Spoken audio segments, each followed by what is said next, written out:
So in this video, I will be talking about applying for UK provisional license. So I have already filled the application form, and today I received this paper application which I have to fill and send out. So when I was filling this, I did find it a bit confusing, and I thought it will be great to share it with other people, Let's start this video without any further delay. Now today is 4th of July. I applied for the application online on 20th of June. So basically the whole process is divided into 3 steps. First you have to apply online, then you'll receive this paper application which you have to fill and send it by post, and then the third step is that you will receive your provisional license and your documents back. So first of all, I'm going to take you to their online process, and I will show you on the screen how the whole application process is. So let's move on to the screen now. Now this whole website is very weird, because basically this is the first one. When you search anything online, then you click on start now, then it asks you very random questions. If I click on no, what is the current address, which is England, do you have a UK passport? No.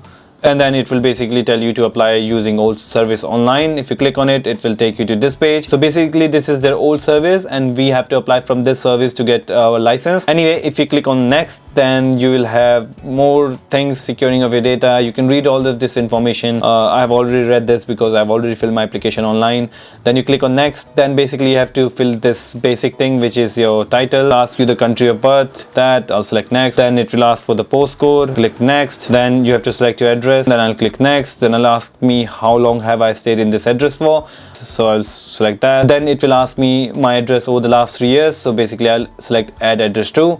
Then I will select other ways to enter address, a non-GB address, click next. Then I'll select my country, then I'll select next. Then it will ask me how long I was there for, so it was roughly 2 years and 2 months. I'll select that, because this adds up to 3 years, so they will not ask me to add any more addresses. But if your address doesn't add up to 3 years, then they will keep asking you to select address till they have the history of all of your addresses in last 3 years. Then I click on next. Then it will ask you for phone number, and this was the place where it was showing me error before. Anyway, what you have to do is just enter your birth surname, then ask for mother's maiden name, place of birth, and a home telephone number or daytime telephone number, which are not required, so you can leave this empty as well. Then it will ask you to enter your national insurance number, which I'm just gonna type in randomly. Select next. Then it will ask your passport number. Basically you have to enter your UK passport number. If you don't have a UK passport, then you can just click on next. Then it will take you to the next page. Then it will ask you, have you lived in any other country in last 12 months? I have. And then the second question is, are you currently disqualified from driving? I'll select no. Then click on next. Then again it will ask me which country I've been to, so I'll select India. What date did you come to live in the UK? So you can select a rough date. I'll select when I came to the UK, which was 15 September 2023. Then it will say, do you currently meet the legal eyesight standard for driving? I don't wear any glasses and everything, so I do. Do you need glasses or anything? I do not need any glasses. I'll select no. Then it will ask if I have any medical condition. I'll suggest you go through this list very carefully. If you have any medical condition, please select it. Then I'll click next. And then we have this self-declaration that it says I'm fit to drive. Then I'll select next. And then it will ask you further information, which is about organ donation. So you can either join the NHS organ donor register here, or you can complete the driving application first and then find out more when you have finished. So you can select this option. Then it will ask you to confirm your email address. What I'm going to do is just select a temporary email from temp email. I'm going to just copy paste it, select next. This is the last section, again a declaration that you understand everything. Then you click next, and then you have all of information here, so you can read it again and make sure everything is filled correctly. Then basically you click next, and then it will take you to the payment page. The payable amount is £34. You have to enter your card number, your expiry date, and your 3-digit code. After that it will deduct the money from your account, and you will receive an email that you should get further information in the post. After a couple of weeks you will receive a certain application form which I've showed you, and then you'll continue your application from there. Now let's head back to the application form. So now after you have filled your application, you will receive a brown envelope, something like this. What you do, you fill your application, and let me show you what the application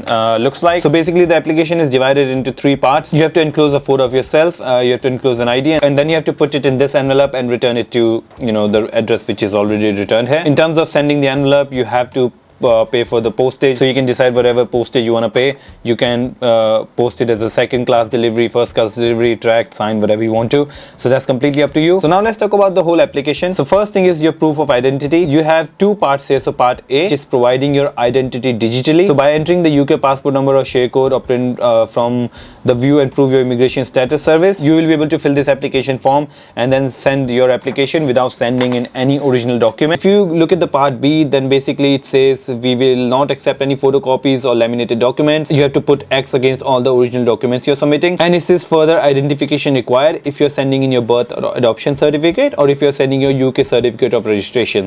Basically it has all the options here, like UK birth certificate, travel document, passport and everything. But main thing which we have to focus is the passport and the UK issued biometric residence permit. So basically for most of the international students, this is what I will suggest. You can also send in your passport, but I will not recommend that because I think your passport is more valuable compared to your BRP. It clearly says at the back when you will read the return of identity documents. So basically if you send your passport, if you send your BRP, they will not accept any responsibility if it doesn't get returned to you. So we have to send one of the documents. I will suggest you keep your passport with you and send your BRP, but it's completely up to you, whatever you want to send, and hopefully you will get it back. Hopefully I'll get my ID back as well. Now if you look at the application a bit more further and go to the second section of it, let me show you. So now this section clearly mentions signing a photo to verify identity. So basically this section, you don't need to fill this section. If you clearly look at the notes at the back, it says if you have agreed to us verifying your identity digitally with HM Passport Office or the Home Office, or you are providing an original valid passport, UK issued travel document or a BRP as a proof of identity, then you do not need someone to sign the back of your photo. I will get this document, you can read it completely. So that was for the second section. Now we will come to the third section of the application, which is a very short section. Basically it asks you to write the date and sign on this white box. Make sure you're signing exactly in the box and not on the green area, because this signature will be used in your provisional license. And then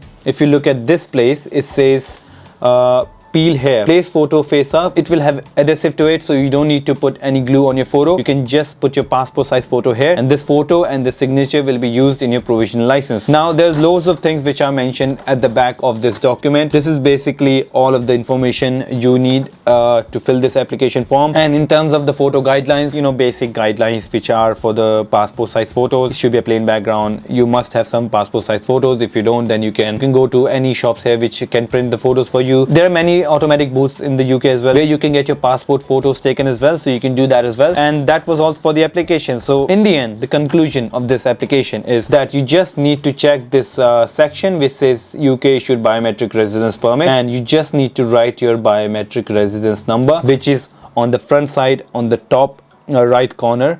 So that's the number you need to write. There are two boxes here, but you just need to write one number. Then put that application form, your BRP, in this envelope, and then you can post it, and hopefully within 2 to 3 weeks you'll get your provisional license. Now I'm going to fill this application now and post this envelope tomorrow, and I will see how many days will it take for me to get my provisional license and my BRP back, because they sent two different letters for these documents. So in one you will receive your provisional license, and in the other one you will receive your supporting documents for us, which will be BRP. So I will basically finish this video when I will receive my provisional license and my BRP, and then I will also mention the dates which I receive it on, as I have already shown you that today is 4th of July. So hopefully I should get it by maybe 20th of July or by end of July for sure, but we'll see. And then hopefully you will be able to see this video in August. So welcome back. Last time you saw me, I was posting my application for the provisional license in the UK. Today is 31st July. So earlier in the video you saw that I posted my application on 5th of July, and today is 31st of July, but I received my provisional license on 20th of July. So that was when I checked my letterboxes and my license was there. So it took me exactly 15 days to get my license and my documents. So this is the license. I might have hidden some personal details, but this is what a provisional license look like. In terms of the letters and documents, so I got two different letters. One